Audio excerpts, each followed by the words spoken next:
On a quiet October evening just off the Rue de Mael, a ghostly figure crept silently out of the shadows and onto the street.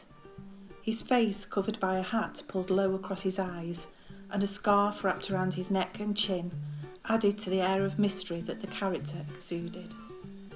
In his left hand he carried a guitar case that proudly displayed the battle scars of too many late-night bars and street strumming. In the other he held a battered suitcase bound with tape and littered with the labels that charted his journeys across Africa, America and Europe. From the dark, a taxicab emerged and halted beside the figure. Without a word, he opened the boot and stowed the suitcase, before sliding into the back of the vehicle with his beloved Jasmine, ensconced in regal velvet. The taxi driver seemed to instinctively know this passenger's destination, and with not a word passing between them, he pulled out into the deserted road. With some will not his own, the figure turned for one last backward glance before shrinking lower inside his disguise. The rain lashed the streets of Edinburgh, collecting in great puddles in the divots in the tarmac. In the gutters, tiny rivers ran to the waterfalls about the drains, negotiating on their way the two sodden boots of a man who sat on the stone curb.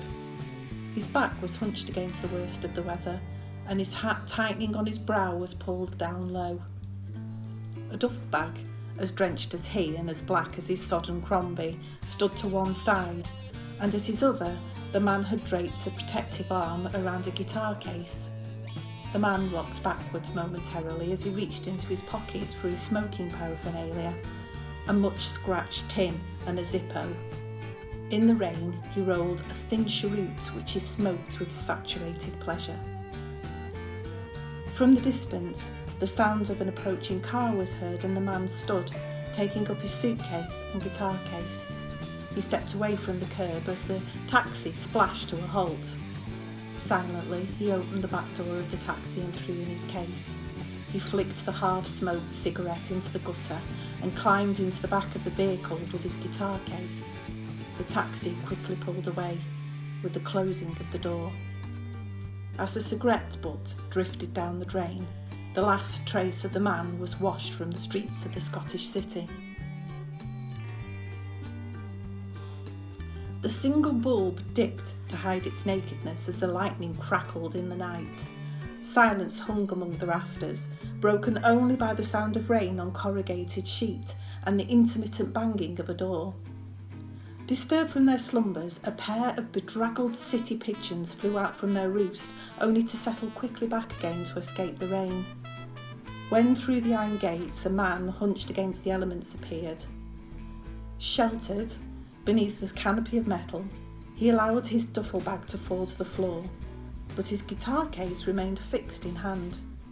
His dimly lit sanctuary is broken by a spark cut on flint, which momentarily blossoms into a naked flame as the man lights a cigarette. The man inhales luxuriously, filling his lungs with the warmth that is missing from the night, and as he smokes, he hears tyres on tarmac and the throaty grumble of a diesel. Through the gates, two sleepy eyes blink into view, arousing the curiosity of the Scot. Dropping his cigarette, he crushes out the ember beneath his feet. The car halts before him and is suddenly lit from within as the driver turns to his backseat passenger, and money and pleasantries are exchanged. The figure emerges, reaching back into the warmth of the taxi for his guitar case. He slams the door, and as if by some unseen hand, the boot opens slowly. The bearded man reaches into the boot and drags out his weary suitcase, which he drops to the ground as he brings the boot down hard. He bangs on the boot lid and the taxi grumbles back into the night, red eyes squinting through the downpour. The two men greet one another with handshakes and smiles, glad they are no longer solitary travellers in this part of the city. The Scot pushes the banging door wide open and, bowing slightly, steps back to allow the Frenchman to enter. Following him, he waits as his eyes adjust to the light within, and together they walk further from the unwelcoming outdoors. The corridors are long, with peeling paint in shades of white and brown upon its walls. Overhead, silver lagged pipes lead their way deep inside the belly of the neglected soap factory. As the corridor twists and turns, a nervous anticipation fills the pair. Never a glance at the other. Each tries to stop the creeping doubts that try to force their way up. At each bend in the trail, a distant echo of a past voice whispers, and each remembers the look in the eyes of the people who are ready to pour scorn and drip poison. Falling into step, a comforting air of silence envelops the two, and syncopation develops with each one recognising the need in the other to find answers to unfathomable questions. Presently, they find themselves facing large double doors. The Scot nods to his companion, who raps hard on the door 3 times. Hidden inside the shadowy corners of the room, a tall man sat dealing cards to imaginary hustlers, absently swigging from a silver flask. Impatience ceased his industry, and he consulted his half-hunter for the tardiness of his guests. Time, it seemed, had slowed in the moonlight, and his impatience was unnecessary.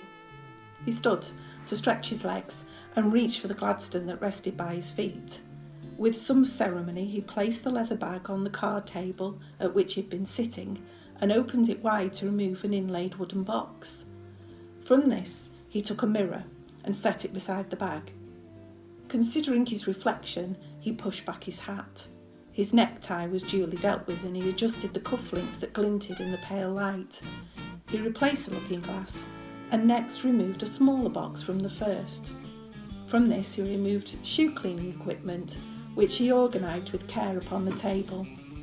Sitting, he leant to remove his shoes. The tall man was interrupted from further toilette by 3 sharp knocks that hailed the arrival of his company. The tall man was momentarily surprised to perceive both men waiting, but nevertheless maintained his outward composure. He stepped aside to allow them entrance, and was pleased to notice that neither one acknowledged the parsimony of the room as they escaped the inclemency of the night. The tall man flicked the light switch by the door, illuminating the furthest corner in a harsh white light from a single bulb. As if answering their cue, the 3 moved as one to occupy the lighted space, throwing sharp shadows about the walls, which reluctantly followed where they were led. The Frenchman and the Scot unburdened themselves of their luggage and removed their topcoats. The tall man nodded his approval at their attire, and this was answered by a tipping of hats. It was time, and a heady air of expectation hung above the heads of the 3. An unspoken gentleman's agreement acknowledged the right of the Frenchman to lead proceedings. Taking one of the 3 chairs arranged in the corner, the Frenchman rested his guitar case across his knees and snapped open the clasps and lifted the lid.